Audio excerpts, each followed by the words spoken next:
Raya dekat dah. Aku tak beli baju lagi. Kau dah beli? Baju? Baju raya? Belum. Aku rasa petang ni nak pergi tailor nak suruh orang buat baju raya aku. Kau rasa okey tak? Kau nak tukar baju? Yelah. Tak kau beli je. Kenapa nak kena tumpah pula? Ana, aku nak lain daripada lain. Ketilah kau nak lain daripada lain pula. Beli je lah. Jomlah teman aku pergi tailor. Kita tanya dulu lah, kita tanya dulu. Okey, jom. Inilah aku dah tailor yang aku nak pergi tu. Ni? Ya. Okey, jom. Kita tanyakan boleh? Tanyakan? Boleh. Assalamualaikum. Hai. Selamat datang ke musik kami. Ni Beauty Alia. Sekarang nak tumpah baju. Oh, baju apa tu? Baju kurung untuk raya ni. Baju kurung moden ke baju kurung biasa? Modern. Amira. Baju kurung moden kita ambil upah berapa ya? Sini tulis 300. Kalau baju kurung moden kita ambil upah menjahit RM300. Awak saiz apa ya? Saiz baju saya M. Kalau M, awak kena sediakan kami kain sepanjang 4 meter. Boleh ke? Kejap kita nak bincang dulu. Okey. Weh, aku rasa macam ni baju je 300 tu mahal lah. Ya ke? Tapi aku nak. Apa kata kita buat pengiraan dulu? Boleh, jom. Terima kasih dulu. Okay, jom. Tak apalah, kita orang tanya je dulu. Okey. Bye. Terima kasih.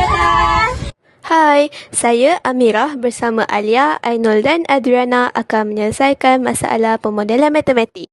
Yang mana lebih berbaloi, beli baju kurung secara atas talian atau membuat tempahan baju kurung dengan tukang jahit? Mari kita buat perbandingan. Beli baju kurung secara atas talian, kelebihannya dapat banyak pilihan, mudah membuat perbandingan dan kebiasaannya harga lebih murah.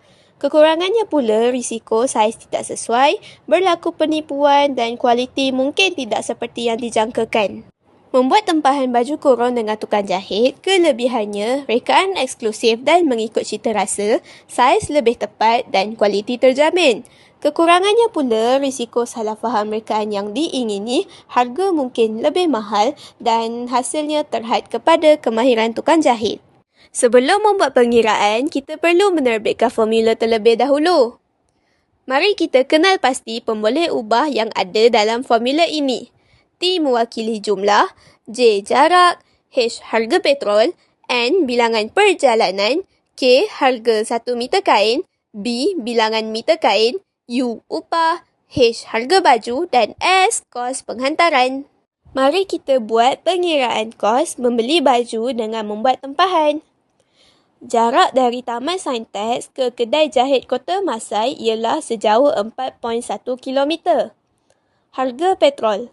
1 kilometer menggunakan 0.3 liter petrol.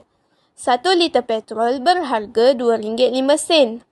Maka, kos bagi 1 kilometer minyak ialah 0.3 didarabkan dengan RM2.05 mendapat RM0.615. Bilangan perjalanan ke kedai jahit ialah sebanyak 2 kali iaitu pergi dan balik. Harga 1 meter kain ialah RM14. Bilangan meter kain yang diperlukan ialah 4 meter dan upah tukang jahit menelan kos sebanyak RM300. Pengiraan kos pembelian dalam talian, jarak ialah 0 km, harga petrol kosong, bilangan perjalanan kosong, harga baju RM250 dan kos penghantaran RM4.90. Sekarang, masukkan nilai-nilai tadi ke dalam formula yang telah diterbitkan. Bagi baju kurung yang ditempah, 4.1 darab dengan 0.615 didarabkan dengan 2 tambah 14 darab 4 tambah 300 tambah 0 tambah 0 mendapat RM361.04. Bagi baju kurung yang dibeli di atas talian, pengiraannya 0 didarabkan dengan 0, darab 0, tambah 0 darab 0, tambah 0, tambah 250, tambah RM4.90, mendapat RM254.90. Itu sahaja daripada kami. Sekian, terima kasih. Assalamualaikum. Waalaikumsalam. Jap apa? Kalau baju kurung, kita ambil upah berapa Jom. 300 je. Jom. Kita Amira, baju kurung moden. Moden kan?